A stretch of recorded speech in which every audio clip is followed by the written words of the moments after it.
Hey guys, welcome back. Thanks for joining me for another video. If you are new to my channel, my name is Stephanie. I am a life and relationship coach. If you are a subscriber and you're part of the notification community here, thank you guys so much for joining me and for all of your love and support. This week, I want to dive into a great topic. It's the fear of confrontation. And if you are codependent, if you don't have a strong sense of self, if you don't have, really healthy self-confidence, and you have to deal with someone who's narcissistic, you have to deal with someone who's highly manipulative, having this fear of confrontation can sometimes be really challenging. And so in this video, I want to give you some insight as to why you have this fear and also the things that you can do to overcome fearing basically verbally communicating with people on your standards. So like always, if you have not subscribed, please click the subscribe button down below and don't forget to click on the notification bell. The notification bell is really huge and it will inform you each time I do upload a new video with a new topic and a giveaway. So I do giveaways on this channel of free coaching sessions periodically throughout the month. It's just my way of giving back and saying thank you guys so much for all of your love and support over the years, helping to really grow and build this channel. So fear of confrontation, let's get into this. So people that have a fear of confrontation, basically what it means is you get nervous, scared, anxious, having to verbally communicate yourself, your standards, how you feel, what someone said that maybe hurt your feelings to other people. So you are the person that never wants to rock the boat. You don't want people to think that you're too much, too pushy, asking for too much, being labeled as being difficult or too demanding or high maintenance or like any of those words. So you're the person that wants everything to be calm all the time and you don't like to ruffle feathers. And so you have a belief that if I confront someone with something that they did that upset me, I don't want to also upset them. I don't want them to feel bad because I've said this, this standard to them. Also, these fears that we have on why we don't like to communicate with other people, why we fear confrontation, it comes back to basically the feeling of I'm not enough.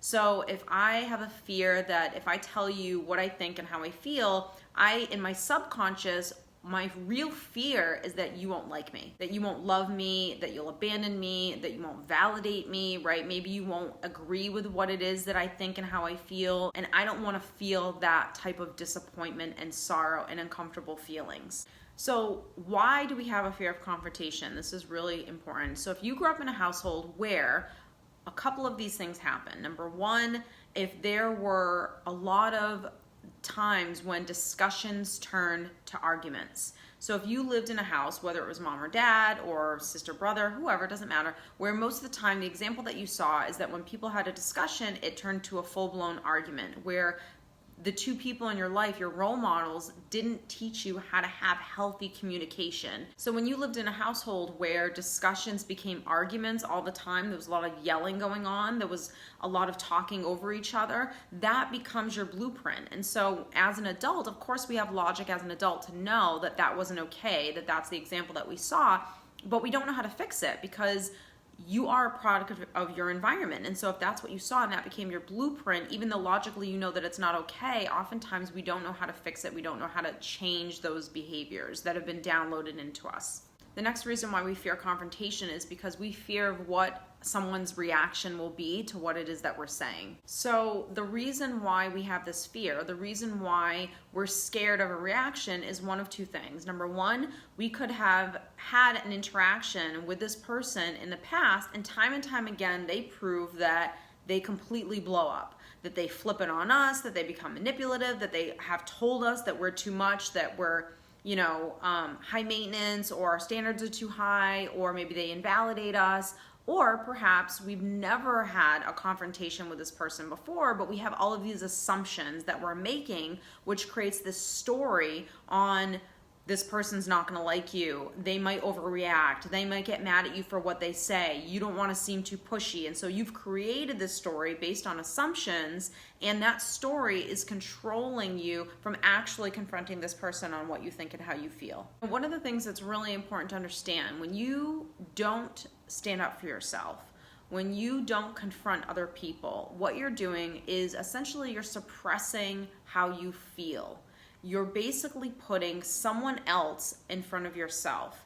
when you suppress that part of yourself, it's going to manifest in other ways, and you have to accept that. So it might manifest into anxiety, it might manifest into panic, stress, depression, or quite frankly, you just becoming very resentful towards another person, which is something that happens very, very often in relationships. So the next thing that's really important is you don't have confidence in your ability to communicate. So if I'm not confident with myself, if I don't really love myself, if I haven't learned how to self-soothe, if I haven't learned how to parent myself, which I talk about in a lot of videos extensively, if I haven't learned how to soothe myself, that when someone doesn't validate me, or someone says something that's hurtful, or something that lets me down because I had an expectation that they were going to say something that was going to be positive and uplifting and loving and supportive, if I don't know how to do all of that stuff for myself, then I will never have confidence to be able to communicate anything to anyone else.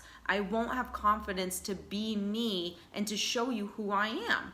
I'll always be sluggish, I'll always be worried, I'll always have self-doubt that maybe perhaps if I say something that you won't like me, that you'll leave me, that you'll abandon me, right? This is where the codependency comes into play. This is where needing someone else to validate me, to tell me that I'm enough, or that when someone's trying to maybe manipulate me or take advantage of me or does something that hurts me or bothers me, if I never say anything to anyone, then I'm not taking care of myself. And that's going to always create more problems than if you just got the courage to actually tell someone what you think and how you feel. How do we begin to overcome this fear of confrontation? And these are really important things that, like I always say in all my videos, all of this stuff that we talk about, these are practices.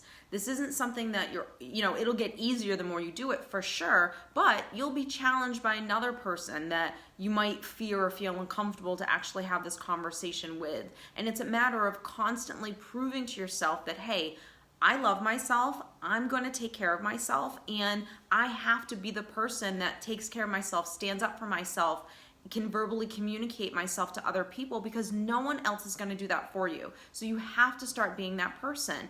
And here's the PS. People love that person.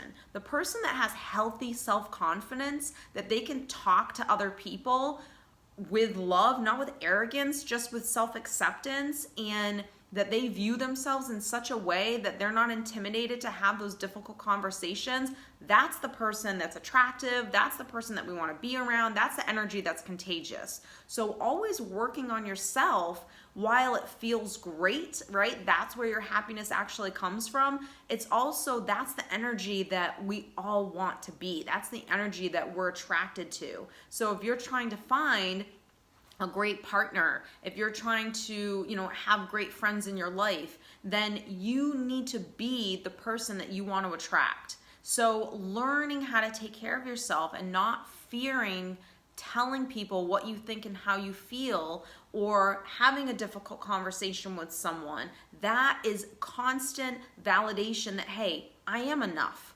I'm enough to have this uncomfortable conversation, and no matter what happens throughout that conversation, because we can't control how someone else is going to react, we can only control our own emotional state. That is huge towards building your self-confidence, towards proving to yourself, look, I did it. I confronted this person on something that I didn't want to and made me feel a little uncomfortable. Maybe they had a great reaction, wonderful. Maybe they didn't. And even if they didn't, that still is another layer of the test to prove to yourself that, okay, while they're giving me all this backlash, how do I stand up for myself? How do I basically validate myself, self-soothe? How do I create that bubble that bounces all that stuff off of me because it has nothing to do with me? They're just projecting all of their stuff onto me. All of these things are constant tests for you to practice this stuff of learning how to love yourself and having that confidence in yourself. So the first thing that you have to do to overcome the fear of confrontation is you have to get rid of all of the assumptions. So all of those assumptions that you're making on why you shouldn't have this conversation, all the reasons why someone may be upset with you for saying what you're saying, or think that you're unreasonable for saying something that you have to say. All of that has to completely go out the window, and just know all of those stories are coming from your ego, because your ego doesn't want you to stand up for itself. You know, the ego is a tricky thing, because on one hand, when your ego is in the way, it wants to prove itself to other people, right? And I'm going to show you who I am, and this is where that ego comes into play. And also the wounded self, that part of ourselves, is coming from that ego place as well, in terms of it doesn't want you to be a different version of yourself. It doesn't want you to grow. It doesn't want you to be healthy. It likes where it's at, because it never has to feel anything. It doesn't have to feel uncomfortable. It doesn't have to stretch yourself to grow and to be a better version of yourself, right? So because we have that scared part of ourselves that doesn't want to push us out of our comfort zone so we can grow and get better, it's going to tell you stories as to why you shouldn't do this, why you should fear actually having this conversation with this person. But the reality is that no matter what the reaction is from someone else, whether if it's supportive and loving, great. But if it's not, that isn't your concern. Your concern is learning how to take care of yourself. So if someone gets offended by something that you say, or quite frankly, they just don't want to hear what you have to say, that's not your problem. That's their problem to tend to whatever feelings of disappointment or anger or whatever are going on inside of them. Your responsibility is to be able to verbally communicate to other people your standards in relationships. What you will do, what you will not do, what you will tolerate, what you will not tolerate. Remember, confronting other people is self-care. That is self-care 101, because you cannot suppress what it is that you really feel. So if you have a fear of confrontation, no matter what the confrontation is, whether it's just saying, hey, you know, when you did this, it kind of upset me and I really got offended by something that you said, whether it's, hey, you know, you're always 15 minutes late and that tends to really bother me because I'm a punctual person and I deem that disrespectful. Whatever your set of values are, whatever your standards are, you communicating that to other people, that is you loving yourself. That is self-care. And when we don't do that, like I said, we're suppressing that part of ourselves. We're putting someone else's own needs and wants and what they want to do in front of ourselves. And we're teaching people essentially how they can treat us and what we'll tolerate. And if we never communicate these standards with people, if we never confront anyone, then you're always going to get abused. That just is the reality of life. So one of the things that I always suggest that people do is write down what you want to say. You know, maybe not necessarily journaling it, but if you want to, go right ahead. But it's important to kind of clear your mind and figure out, okay, well, what are the points that I want to make? Number one, we want to talk about what it is that happened that maybe I didn't like, or something that may have upset me. We want to kind of go there in that conversation so we can show someone, hey, when you did this, when you said this, this is what bothered me. And always using I statements, because we don't want to blame someone else. We don't want to accuse anyone of anything. We just want to talk about how something made us feel. The next thing that is huge when we're confronting someone is we can tell someone all day long, hey, this bothered me, hey, I didn't like it when you did this, or this situation made me feel uncomfortable, whatever the scenario is. But we have to also teach people what we actually would like from them. So a lot of the times when I'm talking about boundaries with clients, they struggle with teaching someone, okay, when you did this, it bothered me, but they don't ever tell them what they would have liked them to actually do.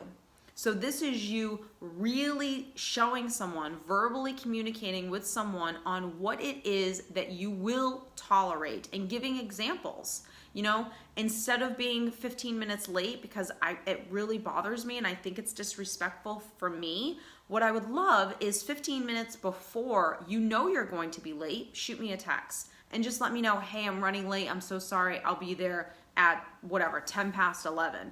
So teaching people, not just saying, hey, when you did this, it bothered me, and getting all defensive and getting emotionally charged up, but being able to calmly communicate yourself with other people, that shows an enormous amount of self-love and confidence in yourself. So I hope that you will practice these techniques. Think about this video, watch it time and time again if you need to. Please leave any comments down below. I love to hear from you guys. Please don't forget to hit subscribe and click on the notification bell as well, and I will see you in my next video.